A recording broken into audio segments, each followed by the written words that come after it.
Yes Ram Das ఇప్పుడు మరొక కొత్త సంచలనమైన నిజం బయటకు వస్తుంది. In case plan A fail అయితే ప్లాన్ బి కూడా సోనమ్మ సిద్ధంగా ఉంచుకున్నట్లు కూడా తెలుస్తుంది. ఏంటి మొత్తం మీద దీనికి సంబంధించిన పూర్తి అప్డేట్ ఏంటి రామ్ దాస్? ఇంకో ట్విస్ట్ కూడా ఉంది, మీకు తెలియదు ఏంటంటే ప్లాన్ సి కూడా ఉంది. ప్లాన్ సి ఏంటంటే ఈ రెండు వర్కౌట్ కాకపోతే రాజ్ కుష్వా గారితో అట్నుంచి నేపాల్కు వెళ్ళిపోదామని. చాలా ట్విస్టులు బయటపడుతున్నాయి. ప్రధానంగా రఘువంశిని అడ్డు తొలగించుకోవడమే ప్రధాన ఉద్దేశంగా ఇక్కడ సోనం చేస్తున్న పనిగా చాలా క్లియర్ గా అర్థమైంది. పోలీసుల విచారణలో అనేక విస్తుగొల్పే అంశాలు అయితే బయటపడ్డ పరిస్థితి కనబడుతోంది. ముఖ్యంగా ఈ సుపారీ గ్యాంగ్ ఏదైతే ఉందో వాళ్ళతో చాలా క్లియర్ కట్ గా ఎప్పటికప్పుడు కోఆర్డినేట్ చేసుకుంటూ ఈ మర్డర్ ప్లాన్ చేసింది. చాలా స్పష్టంగా ఆధారాలన్నీ కూడా పోలీసులు ఇప్పుడు దొరకబడిన పరిస్థితి కనబడుతోంది. ఇక ఈ నేపథ్యంలో అంటే అక్కడ ఫోటోషూట్ నెపంతో అక్కడ తను అలసిపోయినట్టుగా నటించి వెనకాల నడవడం, ఆ మిగతా ఎవరైతే ముగ్గురున్నారో వాళ్ళు రఘువంశి వెనకాల వెళ్ళి తీరా కొండ ప్రాంతానికి వెళ్ళిన తర్వాత అక్కడి నుంచి అతన్ని తోసేయమని చెప్పడం, చంపేయమని చెప్పడం, గట్టిగా అరవడం, అటు నుంచి వాళ్ళు వెంట తెచ్చుకున్న కత్తులతో అతన్ని దారుణంగా హత్య చేయడం, ఆ తర్వాత సోనం కూడా వాళ్ళతో కలిసి అతన్ని ఆ లోయలోకి తోసేసిన పరిస్థితి. మొత్తం మీద ఈ హత్య వ్యవహారానికి సంబంధించి పోలీసులు అయితే అనేక అంశాలు అంటే మొదటి నుంచి ప్లాన్ చేసినప్పటి నుంచి షిల్లాంగ్ చేరుకొని హత్య చేసే వరకు కూడా సోనం చాలా క్లియర్ గా ఇన్వాల్వ్ అయింది. ఈ హత్యకు సంబంధించి ప్రతి అంశంలో సోనం ఇన్వాల్వ్మెంట్ ఉంది. మొదటి సుపారీ కిల్లర్స్ అంతేకాదు 4 లక్షలు ఇస్తా అని చెప్పింది, 4 లక్షలు సరిపోవంటే 20 లక్షలైనా సరే ఇస్తాను, అతన్ని మాత్రం చంపాల్సిందే అంటూ చాలా ఖచ్చితంగా పట్టుబట్టిన పరిస్థితి. దీంతో సుపారీ కిల్లర్స్ కూడా కాదనలేని పరిస్థితి. ఎందుకంటే వాళ్ళు కూడా ఒకనొక సందర్భంలో మేము అలసిపోయాం చంపలేమంటే లేదు 20 లక్షలు ఇస్తాను చంపాల్సిందే అంటూ వాళ్ళతో క్లియర్ గా చెప్పి గట్టిగా వాళ్ళు చెప్పి చంపించిన పరిస్థితి మనకు కనబడుతుంది. సో మొత్తం మీదైతే ప్రతి అంశంలో కూడా సోనం ఇన్వాల్వ్మెంట్ ఉంది. అండ్ ఎప్పుడైతే 11వ తేదీన పెళ్ళైంది, 15వ తేదీనే సొంతింటికి చేరుకొని మళ్ళీ పుట్టింటికి చేరుకొని అక్కడి నుంచే ఈ స్కెచ్ అంతా కూడా ప్లాన్ చేసిన పరిస్థితి కనబడుతుంది రాజ్ కుష్వాతో కలిసి.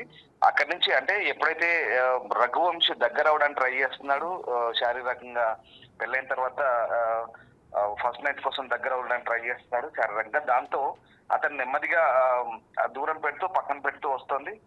సెంటిమెంటల్ గా కామాక్షి ఆలయానికి వెళ్దాం, అటు నుంచి దర్శించుకున్న తర్వాత మనం హనీమూన్ లో అవన్నీ చేద్దామంటూ ఒక రకంగా ఆయన చెప్పిన పరిస్థితి. ఇక్కడ సోనం వ్యవహారానికి సంబంధించి రఘువంశి తల్లి ఒకటి ఆరోపిస్తుంది, సోనంకు కుజదోషం ఉంది, ఆ కుజదోషం వల్లే సోనం ఇలా మా అబ్బాయిని బలి తీసుకుందని చెప్తూ ఒక ఇంట్రెస్టింగ్ విషయం అయితే బయట పెట్టింది రఘువంశి తల్లి ఉమా. అంటే కుజదోషం ఉన్న వాళ్ళు సాధారణంగా అంటే నమ్మిన వారికి ఉంటాయి ఇలాంటివి, నమ్మని వారికి ఎవడు పట్టించుకోని విషయం అది, అఫ్ కోర్స్ అది వేరే విషయం. కుజదోషం ఉంటే సాధారణంగా ఏదో అరటి చెట్టుకు పెళ్లి చేసి ఆ చెట్టును నరికేస్తారు. ఇప్పుడు ఆ చెట్టు మాదిరిగా నా కొడుకుని నరికేసింది ఆ దోషాన్ని తీసేసుకోవడానికి అన్నట్టుగా అంటే ఆవిడ ధోరణిలో ఆవిడ చెప్తుంది. మొత్తం మీద ఈ కుటుంబం అయితే మమ్మల్ని మోసం చేసింది అని రఘువంశి తల్లి ఉమా చెప్తుంది. ఇక్కడ మరి సోనం సోదరుడు గోవింద్ ఎవరైతే ఉన్నారో నిన్న వెళ్ళడం, వాళ్ళ ఇంటికి వెళ్ళి క్షమాపణ కోరడం, వాళ్ళ చెల్లి చేసిన తప్పుకి నేను మీ కుటుంబానికి అండగా ఉంటాను, మా చెల్లికి శిక్ష పడే వరకు నేను చూస్తాను స్వయంగా దగ్గరుండి అంటూ గోవింద్ చెప్పడము. సో ఇదంతా కూడా మొత్తం మీద అంటే ఇంకొక చాలా ఇంట్రెస్టింగ్ అంశాలు బయట పెట్టాడు. ఇక్కడ దీది అంటుంది సోనంని రాజ్ కుష్వా దీది సిస్టర్ బ్రదర్ బాండింగ్ అంటూ, రాఖీ బాండింగ్ అంటూ చెప్పిన పరిస్థితి. ఇట్లా చాలా ట్విస్టులు బయటపడుతున్నాయి. సో మొత్తం మీద ఇక్కడ సోనం సంబంధించి కొన్ని అంశాలు కూడా ఇక్కడ మేఘాలయ పోలీసు విచారణలో బయటపడ్డప్పుడు ఎక్కడైతే వీళ్ళు స్టే చేశారో హోమ్ స్టేలో కూడా అక్కడ సోనం మంగళసూత్రాన్ని కూడా తీసి పక్కన పెట్టింది, మంగళసూత్రాన్ని ఉంగరాన్ని తీసి పక్కన పెట్టినట్టుగా తెలిసింది. ఈ అంశాలు కూడా బయటకు వచ్చాయి. అదే కొంత దర్యాప్తులో పురోగతి సాధించడానికి ఉపయోగపడింది. ఇక్కడ వాళ్ళు ఉపయోగించిన డావ్ అంటే కత్తి ఏదైతే ఉందో ఆ కత్తి కూడా మేఘాలయలో వాడరు, అది కూడా అక్కడెక్కడో మధ్య భారత్ నుంచి తీసుకొచ్చిన డావుగా చెప్తున్నారు. అలాగే ఈ మంగళసూత్రం అది రూమ్ లో పెట్టడము, ఈ ఉంగరం రూమ్ లో పెట్టడం, ఇవన్నీ కూడా పోలీసులు అనుమానించే విధంగా దారితీసాయి. ఆ రకంగా దర్యాప్తుకి అయితే పురోగతి సాధించారు. అలాగే ఆల్బర్ట్స్ ఎవరైతే గైడ్ చెప్పిన సమాచారం ప్రకారం ఇంకొక 3 ఉన్నారు వెంట, ఇద్దరితో పాటు అని చెప్పడం, ఇవన్నీ కూడా ఈ క్లూస్ అన్ని కూడా ఆధారంగా చేసుకొని మేఘాలయ పోలీసులు చాలా ప్రిస్టేజియస్ గా తీసుకున్నారు. మొత్తం మీద అయితే సోనం వ్యవహారం ఇక్కడ చాలా క్లియర్ గా బయటపడింది. అంటే శారీరకంగా కలవకుండా పెళ్ళైన తర్వాత మొదటి రాత్రి జరగకుండా జాగ్రత్త పడింది. హనీమూన్ పేరుతో ఎక్కడో మేఘాలయకి తీసుకెళ్ళింది, పకడ్బందీగా హత్య చేసింది.